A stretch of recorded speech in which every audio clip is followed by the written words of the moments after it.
It is time to begin our last unit in our math book. Once we're finished with our last unit, then we will be doing some review of all the different units that we've gone through throughout this year. So as we get into the idea of Unit 10, then Unit 10 is focusing in on statistics. Specifically in 10.1, we're dealing with questions and being able to identify if they are statistical or not, and then how to graph and analyze the information that we gather from statistical questions. So as we're doing this, we have to think about all the math that we have learned up to this point and just keep in mind it's a logical understanding for this first half of the lesson if these are statistical or they're not. So as we're going through this lesson then, it says that I want to be able to, I can understand a statistical question, and then understand that that means that there could be a variety of possible answers. When I look at the definition they give me, it says statistics involves collecting, organizing, interpreting pieces of information or data. So data is that keyword that you're going to be seeing in math as well as science when we talk about the science experiments and the scientific method. So data is the information, the numbers that you're gathering, and we want to be able to analyze it or do the math that comes up for the answer. When we look specifically at a statistical question, there are two parts to it. It says one, it is a question that is answered by collecting data. All right, easy enough. The second part is that a statistical question will have answers that can vary in their information.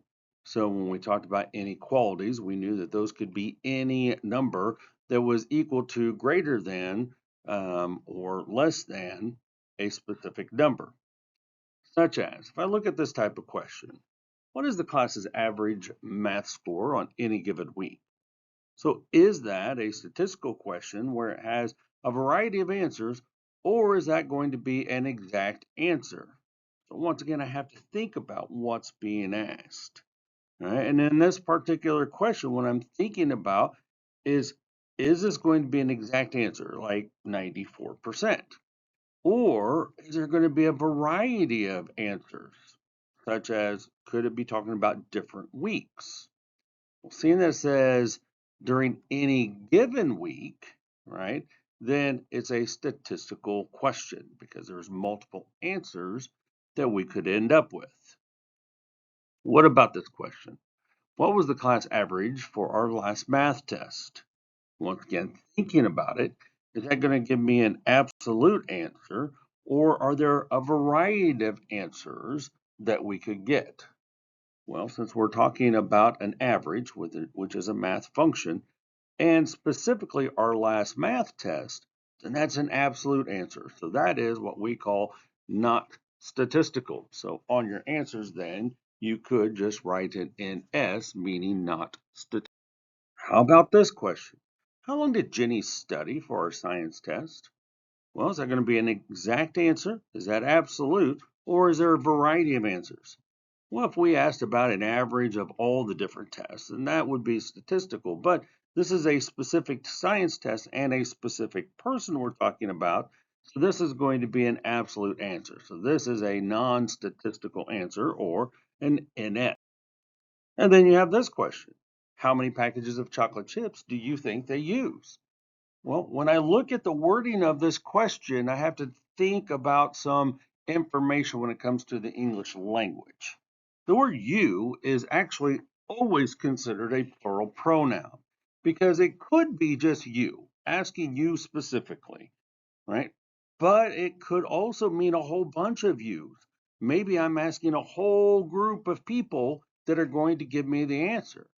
So if there's a variety of people that you could represent, then I know that has to be a statistical question. Okay, so in your book, then you'll see this chart, and they give you two examples on the left that are statistical questions. How many text messages do middle school students typically send each day? How many hours per night does a typical teenager spend watching television? On the right-hand side, then, we have absolute answers. We have specific answers, right? So those are non-statistical. What is the height in feet of the tallest mountain in Colorado? That's not going to change, right? Unless there's a massive earthquake that causes it to shrink and something else to rise, then we know that that is an exact measurement. Or how many people attended last night's jazz concert. So, in order for fire safety laws, then they have to make sure that they don't have more than capacity. So, there is a person that has to count how many people are inside an area for a concert. So, looking at this, marking this, you can highlight around it, but just understand that you have these four examples, two that are statistical questions and two that are not. So as we go through these, then let's make some decisions, and these are good references to look at also. And we're going to determine if they are indeed statistical questions or not. Now, I understand the book already shows you the answers, so that's pretty easy, but let's reason through it. How many states are there in the United States? Well, throughout history, that has changed, right? But we're not asking about a certain time period or over certain amounts of decades or centuries. It wants to know as of right now. And as of right now, we have 50 and no more, no less. So therefore, that is not a statistical question. So once again, when we get these questions and wants to know, is it statistical or is it not? We just have to think about what is being asked. And is it going to be a specific answer that I can solve for, or could I have possible different answers? So on that first one, that's an exact answer, so it is not statistical. How many states has the typical middle school student visited? Well, I could ask that of sixth graders, of sixth and seventh graders, of sixth, seventh, and eighth graders, of uh, one school versus another school, and I'm going to get a large variety of different answers. And then if I did the same questions every year, I would probably end up with a wide variety of different answers. So since there's more than one specific answer that we could end up with, that has to be a statistical question. In what year did Alaska become a state? Hopefully that's obvious, right? It's going to have a very specific answer. Now, I could not have told you that answer, right, without looking at the book or looking it up. But the idea is there is an exact year that that took place. We could ask the question, what year did Indiana become a state? Right? And maybe you know, and maybe you don't, and it really doesn't matter. The question, the understanding is what the question is in the style. So that is a non-statistical question. In how many states has the typical adult in your neighborhood lived? So you would have to go around your neighborhood, right? And if I asked many of you to do that same thing, you'd probably end up with very different results. So that would have to be a statistical question. So the first half of the lesson is being able to think logically about the questions that are being asked and identifying if they are. So here is your quick check to think about, and I would like you to do these and see if you come up with the correct answers, and then check with me once you have them written down. All right, so hopefully you have done this, and you can see that the writer of this lesson is obsessed with roller coasters. So as we go through them, once again, we're just thinking and engaging. Am I going to get an exact, absolute answer, or am I going to get a variety or a group of different answers? The first one is, what is the height of the tallest roller coaster in the world? Well, that's going to be an exact answer because I can look that up right now and find out what that information is. So that's a non-statistical question. The second one says, how many roller coasters are typically found in an amusement park?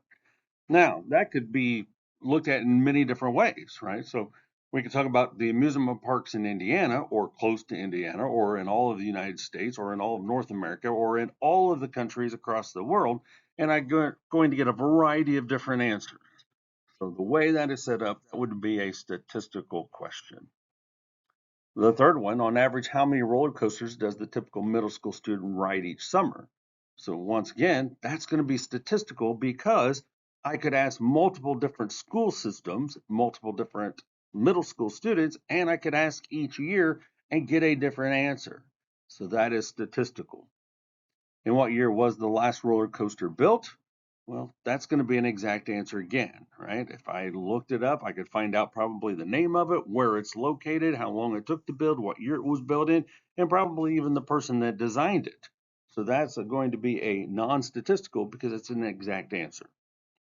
So this first half of this lesson is truly about just stopping and thinking about what's being said and what type of answer I can get. Can I get one answer, or is there a multiple variety of answers that I could come up with? So things that you'll see on your assignments, on your tests, on your standardized tests is this a statistical question or is it not a statistical question? You'll also see this is a non-statistical question, reword it and make it a statistical question. Or you'll see questions that say, like, Jimmy read this and said it's a statistical question. Is he right or wrong? If he's wrong, what was his error? Right? So it's being able to take it, thinking about it, understanding it, and then being able to go a little bit further with adapting to what they ask you to do. Now, the second half. So the second half of Unit 10, Lesson 1, I believe is going to be easier for you because it's really looking at data collection and creating tables from it. We've been creating tables from information, from numbers, since Unit 2 when we dealt with ratios and equivalent ratios. So I don't believe this will be difficult for you at all. I'm going to walk you through how they came up with this table setup that is underneath this introduction section. So reading through it says the survey is one way to collect data to answer a statistical question. Once the data are collected, you can record the results in an organized way, such as a table, and then analyze the results. So here's the statistical question that was asked on the survey. Suppose a random group of adults were asked the question, how many hours do you exercise each week? The results are shown in the table. So I want to go through how you would set up the table. Right, so we need to have two different categories that we're going to give information for.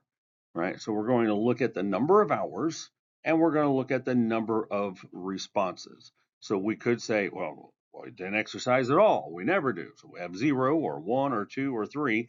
So when I'm looking at how I'm setting this up, then I also want to be able to give it a title. So that might be one of those things that you can expect to see on your standardized test for science or math. Here we have a table or a chart or a graph.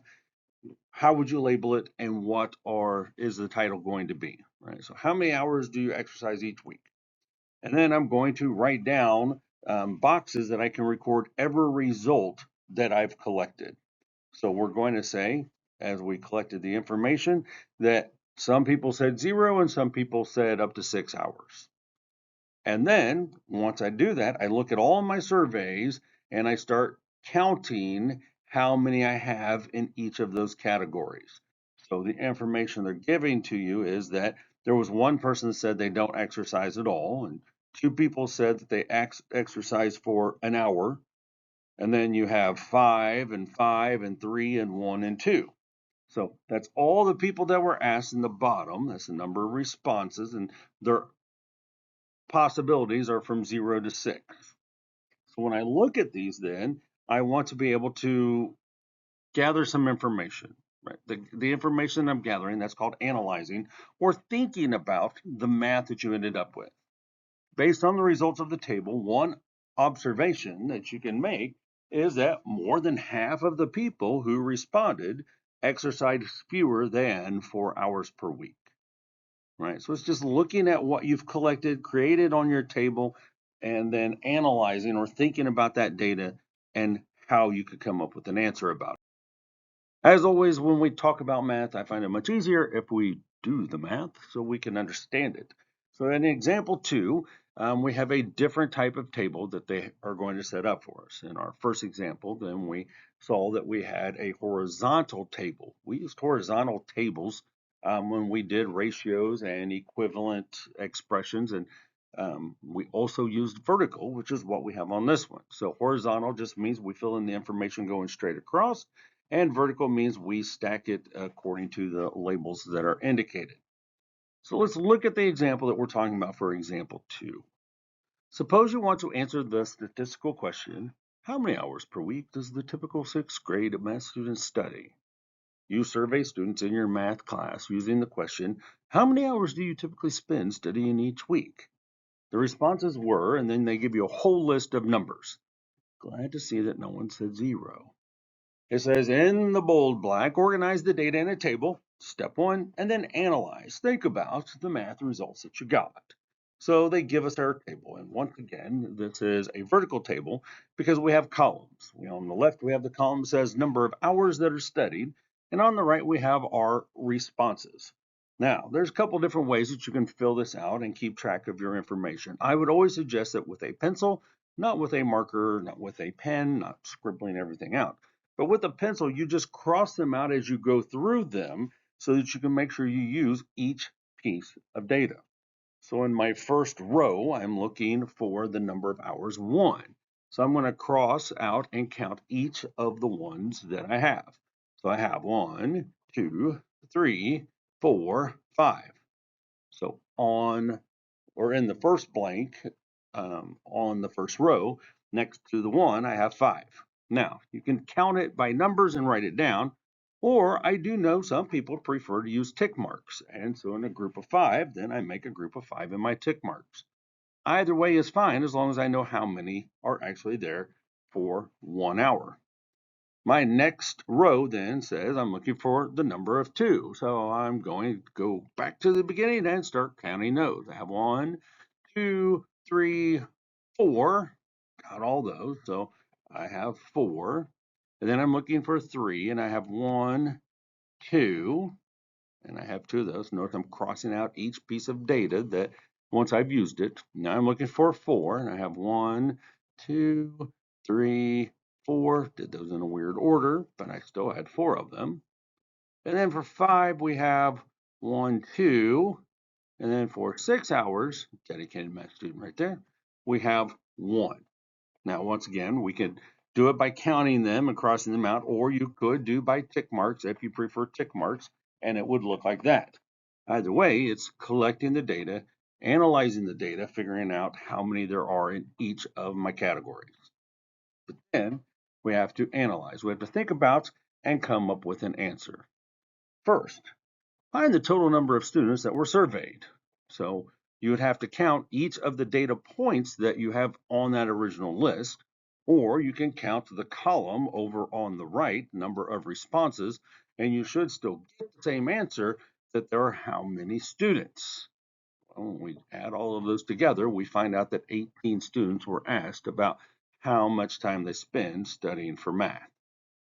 And then we also have another question. Summarize the data, study the responses to determine if there is an overall trend. Is there an overall trend in what we're seeing when it comes to the number of hours that are being studied? And one of your observations that you can make is that students in the survey studied fewer than 3 hours per week. Fewer than, that means that it has to be 1 or 2. And when I look, I have 9 out of the 18. That is half of the class that only spend 1 to 2 hours a week studying for math. So let's look at this one, and then I'll give you some basic directions on what I want you to do with it. So suppose you want to answer the statistical question, how many times does a typical middle school student exercise each month? And you survey your friends using the question, how many times each month do you typically exercise? And then you get these responses. Part A is to organize the table and the data. So what I would like you to do is go and fill in the information according to the data that has been collected, fill in your chart, and then check your work before we go into part B. All right, so hopefully you have part A that's filled in. And once again, as you're going through it, I would like to explain a couple things, right? So once you have done this, then we have fewer than 4. So fewer than 4, if I think about inequalities, what that means is any number that is less than 4. It cannot equal 4, right? So my inequality is not underlined. So I'm looking for 0, 1, 2, and 3. So when I start looking for those numbers, I count them. I have 1, 2, but then I have a 0. Now, why do we need to count 0? How is that important, right? It wouldn't change my math or anything. Well, when we're looking at what we're doing, right, we're asking questions, we're collecting data. Then we're going to get into a lesson on mean, median, mode, and range. We're going to get into box and whiskers or box plots. And we have to include that 0 because someone was asked how often do they exercise in a month, and they gave the answer of 0. So that person does need to be included in our number of responses. So that's my third person. And then I have a fourth one. So I know that I have 4 number of responses that they exercise fewer than 4, or 0, 1, 2, or 3 times a month. So now how about the grouping of 4 through 7? So that's 4, 5, 6, and 7. We're looking, we have a 6, a 2 with 6, then a 4, and then a 5. So that was another 4 of them that we took off. And then I'm looking for 8 to 9, so 8, 9, 10, 11. That's only one of them, right? So I have one listed there. And then in the final category of 12 or more, I have 2 of them. So I put down my 2. So when we're looking at that chart then, and if your chart is correct, I want you to then answer the question for part B, and then I'm going to walk you through the thinking of some of these.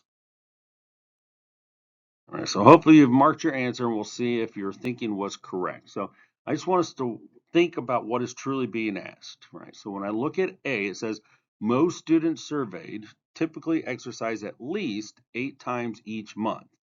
Most students surveyed. Well, that has to be more than half of them. And we're looking at least 8 times. And in my categories of 8 to 11 and 12 or more, there's 3 of them. So when I think about the number has to be greater than or equal to 8, and there's 3 of them, out of how many students? Well, there were 11 students that were asked. That is not half, so A cannot be a possible answer. What about B? Most students, and we get those words again, most students surveyed typically exercise more than 7 times each month. More than 7. Well, let's see. My third category gives me 4 through 7. So how many of those were actually included as 7, right? Well, it's actually asking what is greater than 8. Sorry, got a little choked there for a moment. So I'm looking for greater than 7, so it could be equal to, or well, it's asking the same thing that A did, right? It's just worded a little differently. And once again, that's only 3 out of the 11, so B can't be my answer either. Most students, we got that key word again, right? Has to be one more than half. Typically exercise 7 or fewer times each month. So now we're going backwards. So we're looking at a number that it could be 7 or less. And if I'm looking at half, I have 8 out of the 11 that fit into that category. So that is definitely a possible answer. Can we have more than one? Well, it says exactly half of the students. Well, there are 11 students. That means there's a half of a body walking around exercising, and that's just growth. So that's an impossible answer, and we don't ever want to choose that one. All right, so that's it. It's just really thinking about, can I have multiple answers? Can I not have multiple answers? If I can have multiple answers, then yes, it's a statistical question. And then on your assignment, you're also going to be putting your information and creating your data tables. There are 10 questions on your assignment, and if you have questions while doing it, please come and ask us.